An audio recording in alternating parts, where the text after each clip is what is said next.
Et je ne vais pas communiquer, bien entendu, sur la date de la dite convocation, mais c'était tout simplement pour vous porter à la connaissance de tous les internautes et de tous les camarades qui prient pour Johnny, qui prient bien entendu pour la Côte d'Ivoire, que Johnny Pacheco a été convoqué à nouveau.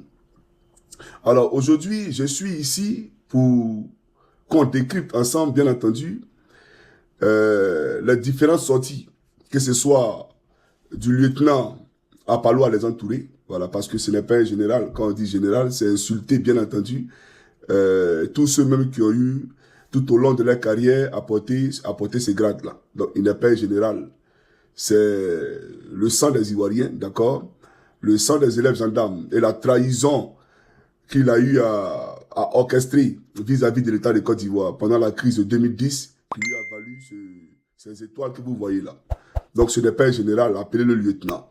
Et celui qui s'est fait appeler accord de Budapest, voilà, vous le connaissez bien, donc on va parler des deux là. Et je vais m'adresser au peuple de Côte d'Ivoire. Voyez-vous, on ne réagit pas trop ces temps-ci parce que tout ce qu'ils sont en train de faire, c'est de la comédie. C'est de la pure comédie. Voilà, ne soyez pas des gens de peu de foi, soyez concentrés, d'accord, parce que le pays là, il sera libéré. Voilà, moi je vous le dis et je vous le confirme. Ce pays-là, il sera libéré. Laissez-les gesticuler. Laissez-les patauger dans la boue, raconter des bêtises. Même voir Ouattara se faire investir d'après lui-même par des chefs traditionnels. Laissez-les faire la comédie. Des chefs traditionnels qui sont des simples mortels. Et on te parle, et toi, tu vas te faire d'après toi investir par les chefs traditionnels. C'est plus Dieu qui établit les hommes. C'est devenu les chefs traditionnels qui établissent, bien entendu, les présidents des républiques. Donc, laissez-les crier. Mais j'aimerais dire au peuple de Côte d'Ivoire de se tenir prêt. Voilà, tenez-vous prêt. Comme je vous l'ai dit, ce monsieur que vous voyez n'est pas le président de la Côte d'Ivoire. Il est en train de courir dans le carton. Et ne vous trompez même pas. Nous, on sait dans quoi on est. Et on sait où nous sommes en train de partir. Et aujourd'hui, le temps nous donne raison. Du vrai perturbateur de la Côte d'Ivoire, ce n'est pas le président Gbagbo. Et vous le savez tous, vous le voyez aujourd'hui. Vous comprenez? Parce que hier, on a dit que le président Gbagbo ne voulait pas la paix. Il ne voulait pas la paix, c'est à cause de lui que la rébellion est arrivée, etc., etc. Mais, il a fait sa part.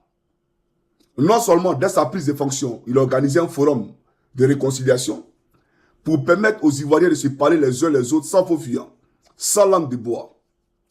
Il a même permis le retour de Dramane Ouattara, qui avait sur sa tête une épée de Damoclès qui a été levée par Laurent Gbagbo et qui lui a permis de rentrer en Côte d'Ivoire pour venir nous mentir au Forum de la Réconciliation nationale.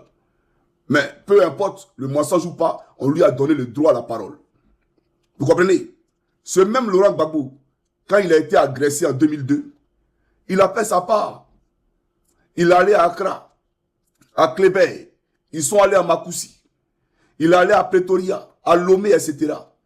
Et il a fait violence sur lui-même pour permettre à l'homme de Sendou, à la tête de notre pays, d'être candidat. Ce n'est pas la loi qui a permis à Ouattara d'être candidat. C'est Laurent Gbagbo, au nom de la paix, qui a permis à Ouattara d'être candidat. Parce que si on veut véritablement regarder la loi, si on veut véritablement regarder le droit, Ouattara ne peut jamais être candidat en Côte d'Ivoire. Donc regardons le sacrifice énorme que le président Gbagbo a fait pour la paix. Pour ne pas que les fusils tirent en Côte d'Ivoire. Pour que les Ivoiriens soient dans la paix. Le président Gbagbo, au nom de la paix, d'accord, s'est sacrifié et a permis à ce que ce perturbateur-là soit candidat.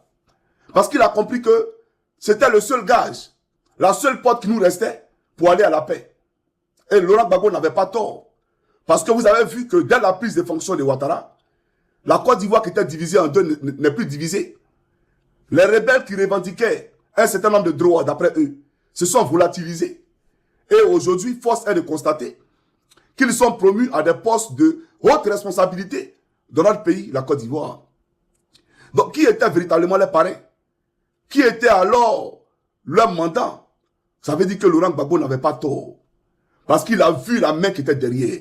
Il a compris que ces jeunes gens qui avaient pris des fusils là, leur parrain n'était rien d'autre qu'Alassane Dramane Ouattara. Et que s'il faisait de celui-là un candidat, il allait avoir la paix définitive en Côte d'Ivoire. Et Laurent Gbagbo l'a fait. Aujourd'hui, Ouattara, dans l'exercice des fonctions de chef d'État, Mais regardez l'ascenseur, regardez son comportement. Il refuse que M. Gbagbo soit candidat. Il refuse que M. Tidiane Thiam soit candidat. Il contraint M. Solo Kibafoury Guillaume à l'exil. Et il nous demande à nous, Ivoiriens, d'accepter ça. Alors qu'il n'est pas à son premier mandat. Nous sommes en train d'aller vers un 4e mandat. C'est-à-dire, il a fait 3 mandats, 15 ans à la tête de notre pays, la Côte d'Ivoire. Et on nous demande à nous, de nous taire, d'accepter cela. Voilà pourquoi je vous dis que vous comprenez désormais qui a envoyé la crise en Côte d'Ivoire et qui ne veut pas la paix dans notre pays. Parce que ce n'est pas ceux qui revendiquent aujourd'hui la candidature de Gbagbo et de Tidiane Thiam et de Soro qui ne veulent pas la paix. C'est celui qui les a écartés qui ne veut pas la paix. Parce que si véritablement il était attaché à la paix, si véritablement il symbolisait la paix, il allait permettre à chaque acteur de tous les partis politiques de candidater et les Ivoiriens libres à eux de choisir qui ils veulent. Vous comprenez? Mais il ne veut pas cela. Et on prend un procureur, on menace les gens. On prend un Apollo qui a oublié qu'il était gendarme, qui est devenu un politicien. Vous comprenez? Voilà pourquoi je dis aux Ivoiriens, ne vous laissez pas distraire et soyez concentrés. Parce que ce monsieur-là ne nous gouvernera pas. Qu'il monte, qu'il descende. C'est eux-mêmes qu'on dit, hein, pour monter, il faut descendre. Donc demandez à Draman de descendre. Parce qu'il ne nous gouvernera pas. Vous comprenez? Qu'il pleuve ou qu'il neige en Côte d'Ivoire, il ne nous gouvernera pas. J'aimerais que les Ivoiriens le comprennent. Vous comprenez? Regardez les pays du Moyen-Orient, du Proche-Orient, du Moyen-Orient. Voilà des pays qui ont acquis leur indépendance en 1975. C'est-à-dire 15 ans après l'obtention, d'accord, ou l'acquisition de notre indépendance en Côte d'Ivoire. C'est-à-dire qu'on a eu l'indépendance en 1960. D'accord? Mais eux, 15 ans après nous, mais aujourd'hui, tous les Ivoiriens, pour paraître sur les réseaux sociaux, d'accord, pour se donner de la contenance, affluent vers ces pays du Proche-Orient et du Moyen-Orient. Matin, midi, soir, ils sont à Dubaï. Matin, midi, soir, ils sont à Dubaï. Alors que quand la Côte d'Ivoire connaissait son premier miracle ivoirien, Dubaï était un espace désertique. Il n'y avait même pas d'habitation là-bas. Vous comprenez? Mais aujourd'hui, regardez à quel niveau ils sont. Et nous sommes encore à la traîne. Alors qu'on ne peut même pas comparer le sous-sol que Dieu nous a donné à leur sous-sol. On ne peut même pas comparer la richesse que Dieu nous a donnée à leur richesse. Nous avons tout pour notre émancipation. Qu'est-ce que nous n'avons pas, nous? On nous parle de gisement baleine. Ce n'est pas gisement baleine. C'est Alévin, baleine. C'est Alévin que vous avez trouvé. Mais si vous dites gisement baleine, c'est là on a trouvé du pétrole, mais ça ne reflète pas le vécu des Ivoiriens. Donc c'est l'Alévin que vous avez trouvé dans nos eaux là-bas. Donc j'aimerais dire aux Ivoiriens, voilà comment nous sommes à la traîne. Voilà comment nous sommes en retard. À l'époque, nos parents allaient en France, aux États-Unis, tout frais payés par l'État. D'accord? Pour étudier et pour revenir mettre leur potentiel à la disposition, d'accord, de l'État de Côte d'Ivoire. À l'époque, Houphouët-Boigny a compris que l'éducation était plus que primordiale. Il nous a envoyé des professeurs béninois. Moi-même, j'ai été enseigné par des professeurs béninois. Ils nous ont enseigné de façon à ce que nous aussi, on puisse avoir des professeurs. Aujourd'hui, la Côte d'Ivoire a ses professeurs. Vous comprenez? Mais à l'époque, on allait en France pas pour y rester. On allait en France pour revenir dans notre pays et pour se mettre, bien entendu, à la disposition de l'État de Côte d'Ivoire. Aujourd'hui, ce n'est pas le cas. On est haut fonctionnaire de l'État, mais on veut aller au Canada. On est haut fonctionnaire de l'État, on veut aller à Paris. On veut aller en Angleterre. Regardez même à Bouna. À Palo à les entourer, le lieutenant a envoyé des gendarmes pour aller mater les populations là-bas. Vous comprenez? Et arrivé à Bouna, parmi les gendarmes qui sont allés exécuter l'ordre d'Apollo et de Draman, il y a 2 gendarmes qui ont cambriolé un vieux. Ils l'ont dépouillé de son argent. Il avait 100 000 francs sur lui. Ils ont arraché 90 000 francs. Des gens qui sont venus superviser d'après eux, maintenir la paix sociale à Bouna pour, bien entendu, que les élections se fassent bien. Mais ils sont allés dépouiller un vieux. Ça veut dire que même les gendarmes ont fait. Ces gendarmes-là sont des nécessiteux. Parce que je ne vais pas comprendre qu'un gendarme puisse, bien entendu, s'adonner à de tels actes, aller dépouiller un citoyen et prendre 90 000 francs dans son argent. Mais pourquoi la gendarmerie ne communique pas dessus? Pourquoi il ne dit pas que ces gendarmes l'ont fait? Parce que même ces gendarmes-là, pendant qu'ils sont sur le terrain, si quelqu'un les appelle pour leur dire, on a un visa pour toi, tout de suite, tout frais payé, tu vas en France, il va laisser trahir là. Un calage pour fuir, pour aller en France. Vous comprenez? Donc, Vous êtes tous dans le même panier comme des crabes. Leur salaire, c'est combien? Une somme dérisoire, banale. Ils appellent quoi maison baillée? C'est maison précaire là, où ils habitent là. C'est comme ça qu'un homme doit vivre convenablement. Donc, j'aimerais vous dire, à vous, peuple de Côte d'Ivoire, soyez sans crainte aucune. Et la mobilisation, elle continue. La mobilisation, là, elle continue. Je vais vous faire écouter Apollo. On va l'écouter d'abord. Hein. Et bien entendu, après, je vais décrypter. Voilà, je vais décrypter son discours. Alors, Apollo à les entourer, il est où? Alors, on écoute rapidement, c'est parti. Quelqu'un va se cacher lui-même. Et puis il dit, je lance un mot d'ordre, allez-y vous battre, sortez. Pourquoi lui n'est pas sorti? Vous pouvez nous accompagner. Et vous sortez. Pour parler de son avenir, il faut vivre. Vous vous trompez lorsque vous créez les conditions pour affronter les forces de l'ordre. Parce qu'on ne peut pas accepter que vous coupez la route. On est obligé d'utiliser la manière moyenne, ce n'est pas encore la manière forte. Face aux chefs et aux jeunes, c'est pas encore la manière forte. Ne m'obligez pas à utiliser la manière forte. Mais, parce que vous entendez parler ce monsieur-là. Pour avoir un avenir radieux, il faut être en vie. Il a menacé même de rendre un film des gens. Mais personne n'est dans une velléité d'affronter les forces de l'autre. J'aimerais dire à l'inculte d'Apollo à les entourer, qui ne connaît pas le droit apparemment, que dans la constitution de Côte d'Ivoire, c'est écrit noir sur blanc que l'Ivoirien a droit à la parole et a droit à protester. D'accord? En France, quand les gilets jaunes sortaient, le commandant supérieur de la gendarmerie en France n'est pas allé voir les parents des gilets jaunes pour dire, vos enfants là, je vais les rendre infirmes. Et je n'ai pas encore utilisé les gros moyens. De quels gros moyens tu parles? Mais utilise-les puis on va voir. Devant le peuple, un peuple désarmé qui revendique un état de droit et qui revendique le respect de la Constitution qui est la loi fondamentale, la loi suprême. Toi, tu te lèves pour dire non, non, non, non, non. Je vais vous rendre infirme, je vais utiliser le plus gros moyen. Mais la Côte d'Ivoire est en guerre. Ou bien le peuple là, c'est lui qui est devenu l'ennemi de la Côte d'Ivoire. C'est le peuple qui attaque la Côte d'Ivoire. Et ils sont armés. Et toi, tu vas sortir les gros moyens. Sors-les ces gros moyens là. Arrête ta comédie. Tu es devenu politicien. Quand je disais aux gens que tu m'avais donné une chemise du RDA à l'effigie d'Alassane Draman Ouattara, les gens pensaient qu'il m'amusait. Mais j'appelle l'Éternel Jésus-Christ ici en témoin. À Katiola, tu m'as remis une chemise du RDA à l'effigie d'Alassane Draman Ouattara. Et toi-même, tu as porté une chemise du RDA où il y avait le visage d'Alassane Draman Ouattara. Un commandant supérieur de la gendarmerie. C'est grave. Ça n'a jamais existé depuis l'histoire de la création de cette institution-là. Jamais de la vie. Mais j'aimerais te dire, les Ivoiriens qui sortent là, on t'a dit que c'est les mineurs. Ils t'ont dit qu'ils sont mineurs. Ah d'accord, je comprends. Comme en Côte d'Ivoire, à 42 ans, on est encore chez papa et maman. À 52 ans, on est encore chez papa et maman. À 60 ans, on est encore chez papa et maman. Donc toi, tu penses que tout le monde est mineur. C'est-à-dire, à 42 ans, on est mineur. Donc on peut aller parler à nos parents et ils vont nous parler en retour. Mais il faut te réveiller. Parce qu'à l'âge de 18 ans, on est majeur. Dès l'âge de 18 ans, on est responsable à part entière. Sinon, ce que vous arrêtez arbitrairement. Pourquoi vous ne partez pas d'abord voir les parents pour dire, on a arrêté vos enfants, parlez à vos enfants, sinon on va ouvrir la maca pour les mettre là-bas. Pourquoi vous les prenez pour les mettre à la maca directement? Si on peut faire recours aux parents, premièrement. Allez parler à les parents d'abord avant de les mettre en prison. Donc arrête ta comédie. Il faut arrêter la comédie.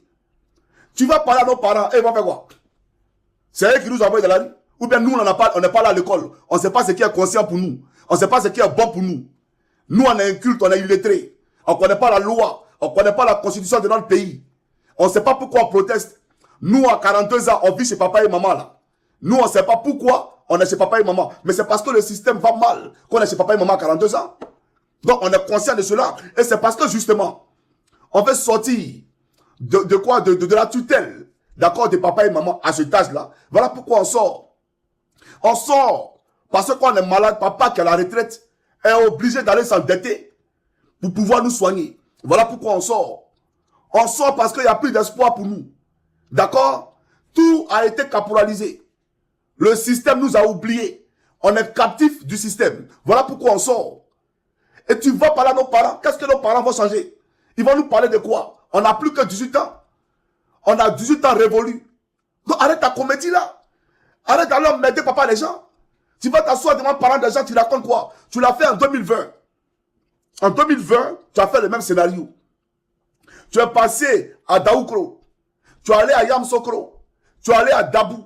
Ah, donc c'est pour ça que Ouattara t'a nommé là. C'est pour ça là. Aller parler de bouche en bouche. Aller de village en village. Faire asseoir parents des gens pour les menacer. C'est pour ça qu'on t'a mis commandant supérieur de la gendarmerie. Mais, en parlant des entourés, parce que tu es amnésique. En 2010, quand Alassane Draman Ouattara et sa clique agressaient la Côte d'Ivoire, est-ce que Kassaraté passait de village en village pour aller parler aux troupes de Ouattara, à leurs parents? Est-ce que Kassaraté est toi-même allé te parler à toi à Palou? Est-ce qu'il allait te parler? Quand les rebelles de Ouattara attaquaient Gbagbo Lora là, Kassaraté est passé de maison en maison. Mais parce qu'il sait que les responsabilités là sont individuelles. Les responsabilités sont individuelles. Celui qui a pris son truc contre la République de Côte d'Ivoire, c'est à lui on a affaire, pas à ses parents. Mais si on avait affaire aux parents des gens, toi-même là, tes parents là, tu penses qu'ils allaient partir naturellement? Laurent Gbagbo, mais c'est lui que parce que tu as fait la rébellion en 2002, il allait s'en prendre à tes parents. En 2002, quand tu étais à Boaké, parce que c'est ça au fait que les Ivoiriens ne savent pas. Tu étais un rebelle. Tu as été à Boaké pendant 2 ans. Quand la Côte d'Ivoire était divisée en 2. Quand le pays a été attaqué en 2002. Tu étais à Boaké pendant 2 ans. Je ne sais pas comment Gbagbo a fait pour te reprendre. Parce que toi-même, quand il t'a vu à Torogué, ton esprit ne me plaisait pas. Je ne sais pas. Mais tu ne m'as jamais plu. À Torogué, quand il te regardait, quelqu'un qui a piton chez lui à la maison. Et le pauvre Toba Noé, tu t'as le fiolet. Et il meurt. Et après, je ne sais pas, Laurent Gbagbo. Au fait, voilà pourquoi j'ai dit, Laurent Gbagbo n'a pas voulu gérer la Côte d'Ivoire et sa tribu. Il a compris qu'on était une nation. Qu'on était un seul peuple. Il n'était pas question de Sénoufo, de Bété, de Maoka, etc. Le président Gbagbo savait que nous étions un seul peuple. Voilà pourquoi, après la mort de Toba Noé, qui était ébrié, parce qu'il n'était pas Bété Toba Noé, mais il était à la tête de l'école de gendarmerie de Torogui. Laurent Gbagbo a permis cela. Mais sous Ouattara, on ne peut pas être en dehors du... C'est-à-dire que d'être nordiste, il n'y a jamais quelqu'un qui a été commandant supérieur ou commandant école d'une école de gendarmerie en Côte d'Ivoire. Depuis la prise de fonction de Ouattara, que des nordistes qui se succèdent à la tête des commandements. Que des nordistes qui se succèdent à la tête des commandements. C'est pareil dans le commissariat. Pareil dans l'armée. Mais Laurent Gbagbo ne l'a pas fait.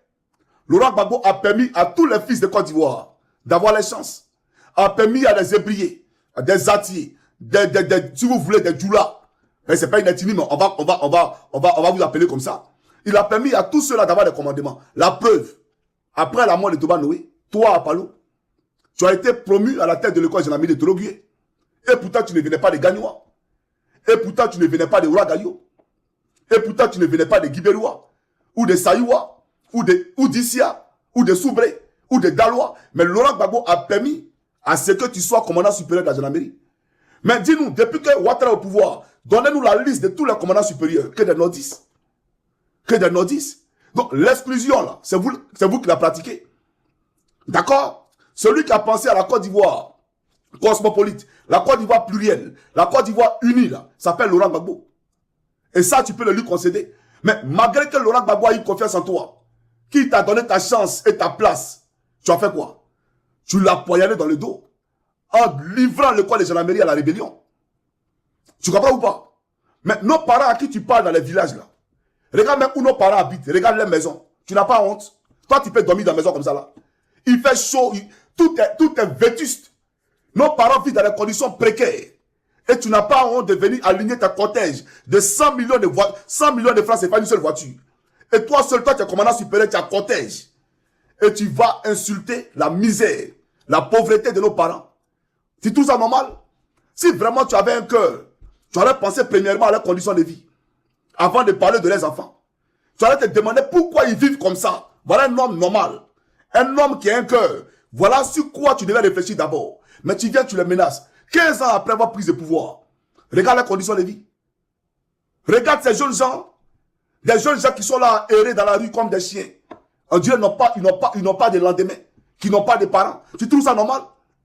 Que les Ivoiriens se pavanent dans les rues parce qu'il n'y a pas de travail. Il n'y a rien à faire pour eux. Leur avenir a été compromis. Voilà le vrai débat. Mais tu vas t'asseoir là-bas, tu racontes quoi à qui? Est-ce qu'à nos parents, tu as expliqué que tu es rebelle? Faut leur expliquer ça. Comment tu as vendu le coin des gendarmeries de Tologu là? Explique ça aux parents et puis on se comprend. Tu as compris? Mais tu es surexcité quand il s'agit d'Alassane Dramane Ouattara. Tu es surexcité. Même quand je défendais ici M. Diaby Lassiné, tu m'as appelé au téléphone pour me dire de penser à ma poche, de penser à moi, de laisser M. Diaby et ses problèmes. Tu vois, j'ai compris que tu es un faux et qu'il n'y a que l'argent qui t'intéresse. L'argent qui t'intéresse. À l'époque, j'ai vu une injustice. Je l'ai dénoncé. Et j'ai dit que j'ai quitté ce navire de corrompu, de RDR. C'est vous qui avez envoyé Soro Jean-Baptiste pour venir me demander pardon. Mais moi, j'y étais pas avec le cœur parce que je vous connaissais. Si on est capable de livrer M. Diaby à l'avenir populaire, l'insulter copieusement, je comprends que là-bas, là, chacun cherche sa vie. Chacun cherche son gagne-pain. C'est pas la nation que tout le monde regarde. Tu comprends ou pas? Donc, tu es un hypocrite. C'est ça la réalité. Mais je vais te faire écouter ici une vidéo. Et on va, bien entendu, je vais poursuivre l'allocution. Voilà. Alors, chers Ivoiriens et chers Africains, je vais ici vous présenter. Avant de vous présenter la vidéo, on va écouter ce dernier-là encore. Suivez. Et pour la loi. C'est lui qui est là. Hein. Cette devise-là qui nous conseille tous les jours que nous ne nous appartenons pas à nous-mêmes, même pas à notre famille, dès que nous portons la tenue de la gendarmerie nationale. Si nous oublions ce que nous sommes, nous allons tous les jours dévier. Les tentations sont moultes, nombreuses, à n'en point finir. Tentation de corruption, tentation de violence, tentation d'abus, ainsi de suite. Mais nous devons nous rappeler que nous, en tant que corps d'élite, nous avons l'obligation de maintenir cette étiquette qui nous a été flanquée, qui a été flanquée à nos anciens. Et nous devons l'entretenir, voire l'améliorer. Mais ce n'est pas en posant des actes de nature à créer... Voilà. Donc, c'est toi qui as dit, hein. Là tu parlais aux officiers supérieurs de la gendarmerie. Ce que tu as dit là, on va voir, puisque lui tu parles, voilà pourquoi souvent je parle et puis je dis, le respect de la loi n'a pas commencé sous Alassane Dramane Ouattara. C'est depuis Gbagbo là, même Oufoué, que vous deviez commencer à respecter la loi. Parce que M. Laurent Gbagbo n'a pas pris de fusil face à Oufoué Boigny. Le président Gbagbo n'a pas pris de fusil face à Henri Konan Bédié. Il n'a pas pris de fusil face à Guéhi Robert. Ce que vous faites là, nous, ça nous fait rire. Parce que c'est comme si nous n'avons jamais affronté l'armée. Et nous, on n'est pas dans une position d'aller affronter l'armée.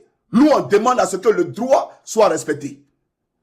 On demande à ce que tous ceux qui doivent être candidats le soient. C'est tout ce qu'on demande.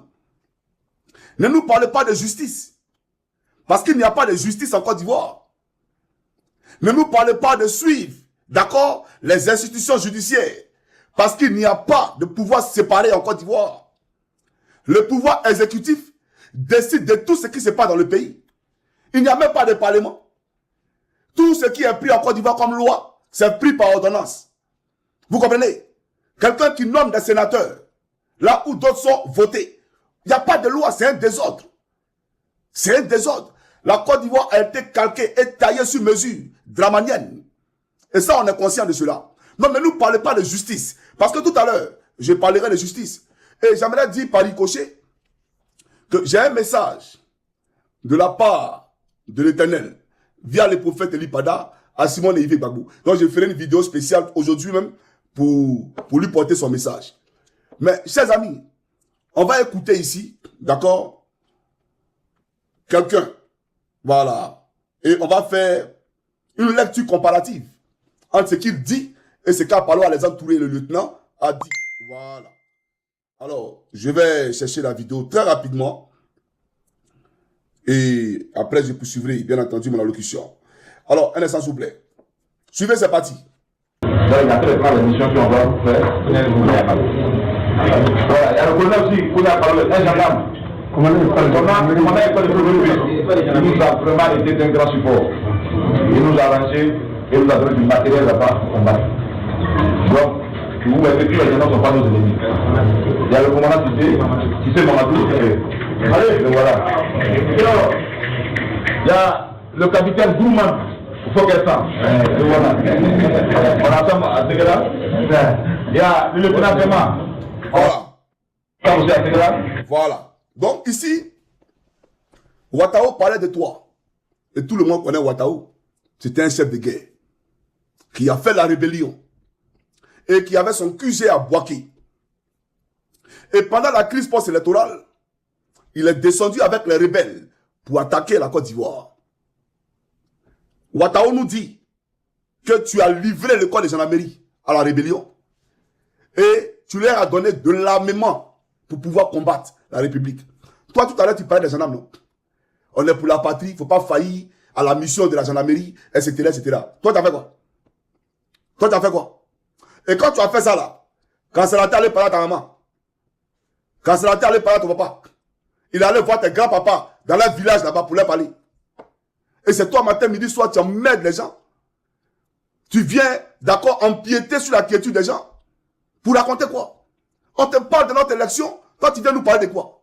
Mais dis aux gens de voter à Alassane Ouattara qui était ici. Il faut leur dire, votez à Alassane Ouattara qui était ici. Moi, j'ai pitié de toi et pour toi. Parce que je me demande ce que tu vas devenir plus tard. Parce que je laisserai le peuple te juger. Le peuple de Côte d'Ivoire, là, c'est ce peuple-là qui va te juger. Ce que je te dis là, est-ce que tu comprends? Tu penses que tu vas devenir éternel, ou tu es éternel. Il y a eu des généraux avant toi. T'as compris? Monsieur le lieutenant, il y a eu des généraux avant toi. Mais ils sont où aujourd'hui? Kasserate, oui, vous l'avez violé. Vous avez violé Kasserate parce que lorsqu'il a témoigné en faveur du président Gbagbo à la CPI, ça a déplu à Ouattara et à son fils Photocopie. Et ils l'ont éconduit de son poste d'ambassadeur au Sénégal. Parce que après son passage à la CPI, ils l'ont enlevé ambassadeur en même temps. Et vous ne vous êtes pas arrêté là. On n'a pas épargné sa vie. Il a été violé, réduit au silence. C'est un général qui a contrôlé la gendarmerie. Donc, c'est une menace. Ils l'ont violé en même temps. Voilà la réalité. Donc, pour dire, faut expliquer les aveux de Ouattao à nos parents. Quand il va dans les maisons de nos parents, là, faut leur expliquer ce que Ouattao vient de dire là. Faut leur expliquer ça d'abord. Et puis, nous, on va comprendre ce qu'il est en train de dire. Mais tout ce que tu dis là, ça rentre ici, ça sort ici. Tu racontes des bêtises. Tu n'es pas un homme pieux. Tu n'es pas un homme de bonne probité morale. Et d'ailleurs, tu es un retraité. Un retraité qui fait la leçon aux gendarmes. Toi, tu les sermonnes. Tu es un corrompu. Tu es un corrompu. Tes étoiles, là, quand tu regardes, tu vois la couleur de mon vêtement, là, non? C'est rouge. Ce que tu as versé en Côte d'Ivoire, là, c'est ce qui matérialise, d'accord, tes étoiles. T'as compris? Mais pour te dire, demain, tu auras une fin lancinante. Parce que pour toi, il n'y aura pas de rédemption. Et je le dis tous les jours. Tu es accroché au bien chimérique. C'est-à-dire le matériel. Mais il faut être dépourvu de quotient intellectuel pour être attaché à un bien qui est chimère. Quelque chose qu'on va tous laisser pour partir. Et vous êtes accroché à ça. C'est-à-dire aujourd'hui, on idolâtre l'argent. L'argent est devenu le maître à penser d'Apollo. L'argent, l'argent, l'argent. Parce qu'il n'a jamais pensé dans sa vie qu'il allait s'asseoir au commandement supérieur de la gendarmerie. Il n'a jamais pensé dans sa vie de précaire, d'accord, de prolétaire, qu'il allait un jour arriver à ce niveau-là. Et aujourd'hui, puisque tous les gendarmes, toutes les unités de gendarmerie lui donnent de l'argent chaque fin du mois, et il voit des millions et des milliards, pour lui la vie là, c'est fini. Donc il vient protéger ses acquis. Tu cours là, tu as peur de quoi? Tu as peur parce que tu as trop de biens en Côte d'Ivoire. Tu as trop de biens en Côte d'Ivoire. Et donc tu protèges ces biens parce que le seul gage, le seul garant d'accord, qui pourra permettre à ce que tu puisses profiter de cela, c'est Alassane Dramane Ouattara, président de la Côte d'Ivoire. Mais il ne le sera pas. Parce que toi, tu es poussière, et poussière tu détruiras. Et l'Éternel qui nous a créés, le Seigneur Jésus-Christ, d'accord, est sur la terre de Côte d'Ivoire. Parce qu'il a choisi ce peuple de Côte d'Ivoire. Et il est avec ce peuple de Côte d'Ivoire. Voilà pourquoi ce peuple de Côte d'Ivoire ne fléchira pas et tu n'es rien. Toi, tu es qui? Devant les anges de l'Éternel. Toi, mec, qui ne sais même pas si tu verras le jour se lever. Toi, qui ne peux même pas prolonger d'une seule seconde ta durée de vie sur terre. Toi, tu es qui? Tu portes trahir. Tu parles et tu dis aux gens, ils sont à l'étranger. Et puis ils disent, sortez, sortez. Et maintenant, on va venir. Mais comment viens nous trouver ici? Si tu es vraiment général, là, viens nous trouver ici. Toi, tu es sûr que toi, en face de mon phare, tu as cœur d'ouvrir ta bouche pour parler. À peine ici. Tu veux vraiment montrer que tu es général, non? Mais viens en Europe ici, puis viens me parler, en voir. Et puis on verra. La Côte d'Ivoire est un état de dictature. Alassane Ouattara est un despote. Tu as compris ou pas? Et les Ivoiriens sont en train de protester pour faire rétablir l'ordre constitutionnel et l'état de droit en Côte d'Ivoire. Parce qu'il n'y a plus de gendarmerie. La gendarmerie elle-même torture. La gendarmerie elle-même a créé, c'est-à-dire un camp de concentration à Sobroko, avec le lieutenant Assoumou à sa tête. D'accord? Donc, qu'est-ce que les Ivoiriens ont à retenir ou à entendre de potable de cette gendarmerie-là? Une gendarmerie qui travaille avec des titos, des acagoulés. Un commandant supérieur de la gendarmerie qui a une mission souterraine, une mission parallèle à celle qui lui a été confiée par la gendarmerie, qui donne des ordres pour qu'on parte exécuter de simples citoyens qui n'ont qu'à demander à vivre. Toi, tu es un modèle, tu n'es pas un modèle pour quelqu'un. Donc, les Ivoiriens n'ont rien à attendre de toi et n'espèrent rien de toi. Il faut que tu le retiennes. Tu as compris? Tu es un politicien, nous le savons tous, et je l'ai annoncé il y a longtemps. Tu as compris? Mais dans une république, on n'est pas obligé d'appartenir tous au même parti politique. Enlever ça 6 mois là, c'est démoniaque. On n'est pas tous obligés d'appartenir à, comment on appelle ça, au même parti politique. Il faut permettre le débat d'idées. Il faut permettre la liberté d'expression. C'est ce qui fait avancer un État. C'est ce qui construit une nation forte. La liberté d'expression. Le débat d'idées. La confrontation des intelligences. Mais vous voulez que les Ivoiriens aient une pensée unanime, une pensée homogène. Mais ce n'est pas possible. Ce n'est pas possible. Vous avez vu ça là où? Vous avez vu ça où? Même vos maîtres qui vous envoient, les Français, on vous a dit qu'en France, on a une pensée homogène? Pas du tout.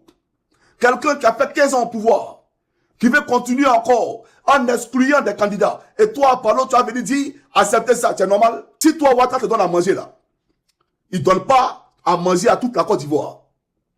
Tu as compris? Donc, il ne faut pas emmerder nos parents. Tu les laisses tranquilles dans la pauvreté. Tu les laisses tranquilles dans la chaleur. Parce que normalement, dans un état de droit, dans un pays où il fait chaud comme ça, toutes les maisons de Côte d'Ivoire devaient être aérées. Toutes les maisons de Côte d'Ivoire devaient être climatisées. Donc, le coût de l'électricité là ne devait pas être exorbitant en Côte d'Ivoire. Ça devrait être un coût qui pouvait être amorti par le peuple de Côte d'Ivoire. D'accord? Mais un état où vous ne vous occupez de personne, ce que tu vas voir là, les Ivoiriens qui sont dans les rues là, il y a un programme social pour eux. Il y a une prise en charge effective de l'État de Côte d'Ivoire pour ces gens-là. Des gens qui sont oubliés, vous dans votre portefeuille, c'est payer les fonctionnaires. Une fois les fonctionnaires sont payés, le reste on s'en fout. Et puis vous partez, le reste, vous partez les parler pouvoir. Parce que depuis que vous êtes au pouvoir, vous vous en foutez de la vie. Ils vivent ou ils vivent pas, ou comment ils mangent ou comment ils mangent pas, c'est pas un problème. Vous vous moquez d'eux. Maintenant aujourd'hui, vous partez les parler de quoi? Pendant les 15 ans de pouvoir de Ouattara, comment ils ont mangé là? Vous pouvez nous expliquer? Comment ils ont fait pour soigner les enfants? Vous êtes au courant de ça? Comment ils ont fait pour scolariser les enfants? Vous êtes au courant de ça? Les gens que vous avez oubliés, et aujourd'hui vous venez vous rappeler d'eux parce qu'il y a une élection, il ne faut pas y avoir sorti, il ne faut pas arrêter ça. Hein? Vous avez compris? De toute façon, vous les avez mis au tiroir là, et vous avez cadenassé le tiroir, et vous avez fermé le tiroir, laissez-les là-bas. Allez parler à vos fonctionnaires que vous payez là. C'est eux que vous prenez en compte. Le reste là, laissez-les tranquilles. Vous avez compris? Vous laissez les Ivoiriens tranquilles. Parce que vous ne savez pas comment ils vivent, comment ils dorment, et comment ils mangent, comment ils se soignent. Vous ne savez pas tout ça là. Toi, par l'autre, tu vis dans le climatiseur. Tes enfants sont dans le climatiseur. D'autres mères sont en France, ta fille est en France. Tu as compris? Tu as acheté une maison pour ta fille en France. Elle vit dans sa propre maison à elle. Tu peux expliquer ça aux gens? Il faut arrêter ça. Il ne faut pas emmerder les gens. Et tu ne pourras pas freiner cet élan de libération de la Côte d'Ivoire. Ce vent qui est en train de souffler pour un renouveau dans notre pays, tu ne pourras pas le freiner. Il faut que tu le comprennes. Toi, le corrompu. Si tu es corrompu, tous les Ivoiriens ne sont pas corrompus. Tu as compris? Dramane ne s'occupe de personne. Et votre avancée dont vous parlez là, parlez-nous de l'avancée. On a construit la tour F. On a construit la tour F. Tout ça pour paraître. Mais la tour F là, montrez-nous un seul Ivoirien qui peut louer un local à l'intérieur pour en faire son bureau. Montrez-moi un seul Ivoirien qui peut louer un appartement ou un local à l'intérieur de cette tour pour en faire son bureau. Montrez-nous. Montrez-nous les Ivoiriens qui ont les entreprises en Côte d'Ivoire qui embauchent les frères ivoiriens. Montrez-les-nous. Montrez-nous les grands groupes hôteliers occupés par les Ivoiriens en Côte d'Ivoire. Mais au contraire, si on a un hôtel comme le Quai 19, c'est occupé par qui? Belmont Dogo. On vole l'argent du pays pour s'enrichir personnellement. Mais eux, les Ivoiriens eux-mêmes, on fait quoi? Les Libanais ont le monopole de l'économie de notre pays. Les Ivoiriens sont les plus grands oubliés. Aujourd'hui, le Libanais est devenu l'autochtone en Côte d'Ivoire. Il n'y a pas un Libanais qui est malheureux dans notre pays. Attends, dans la Côte d'Ivoire, là, elle a une terre qui peut permettre à toute une communauté d'être heureux. D'accord? Mais nous, là, nous-mêmes Ivoiriens, on est ici, on n'est pas heureux. Mais eux, la communauté, elle est heureuse. Mais nous, on n'est pas heureux. Pourtant, c'est notre pays. Donc, leur secret pour devenir heureux en terre ivoirienne, là, montrez-nous. Pour que les Ivoiriens puissent aussi épouser ce secret-là, embrasser ce secret-là. Enfin, c'est le même qu'on souhaite pour la Côte d'Ivoire.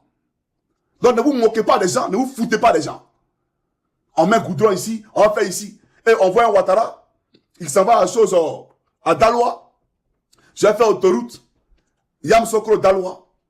Et je vois des gens qui applaudissent. C'est incroyable. C'est incroyable.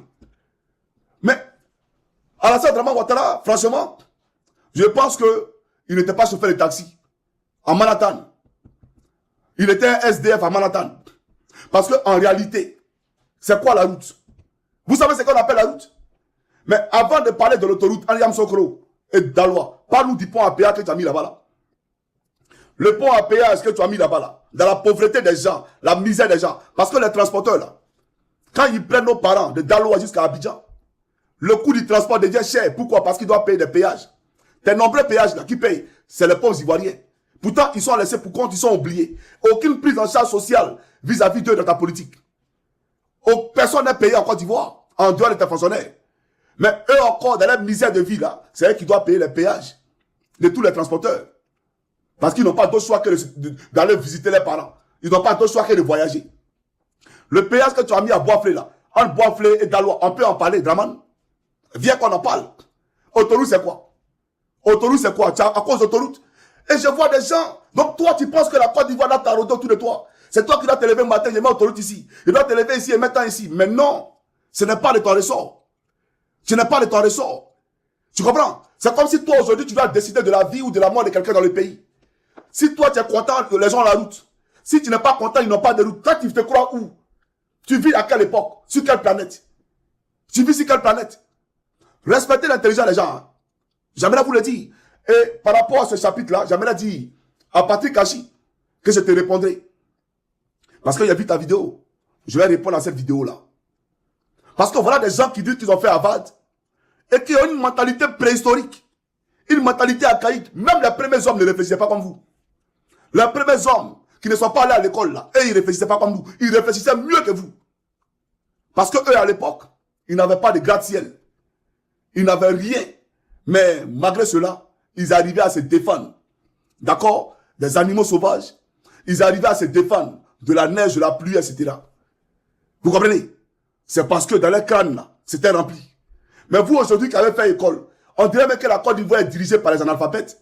On dirait des gens qui ne sont pas là à l'école. Parce que regardez les Ivoiriens, comment ils vivent à Gagnoa. Regardez ici, à Daloa, à Danani, etc. Vous allez comprendre que vous êtes des analphabètes.